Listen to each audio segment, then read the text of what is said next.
মেহেরপুরে traffic পুলিশের অভিযানে গাঁজাসহ ২ motorcycle আরোহী আটক। মেহেরপুর সদর উপজেলার বারাদি বাজারে জেলা ট্রাফিক পুলিশের নিয়মিত অভিযানে গাঁজাসহ ২ মোটরসাইকেল আরোহীকে আটক করা হয়েছে। বুধবার সকাল ১০:৩০টার দিকে বারাদি বাজার এলাকায় অভিযান পরিচালনাকালে তাদের আটক করা হয়। আটককৃতরা হলেন মেহেরপুরের গাংনী থানাধীন ভাটপাড়া গ্রামের তাইজুল ইসলামের ছেলে মহিদুল ইসলাম এবং মেহেরপুর সদর থানার খোকসা কদমতলা পাড়ার মরহুম মোতালেব মিয়ার ছেলে মহিদুল ইসলাম।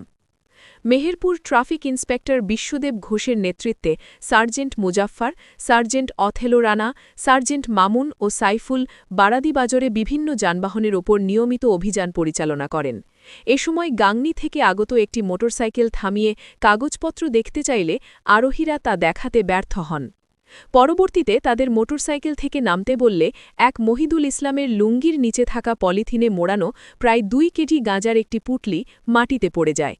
প্রাথমিক জিজ্ঞাসাবাদে তারা গাঁজা সরবরাহের সঙ্গে জড়িত থাকার কথা স্বীকার করলে ট্রাফিক পুলিশ তাদের আটক করে বারাদি পুলিশ ক্যাম্পের হেফাজতে নেয়।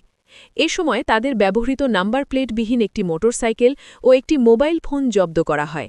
পরে আটককৃতদের আইনগত ব্যবস্থা গ্রহণের জন্য সদর থানায় সোপর্দ করা হয়েছে।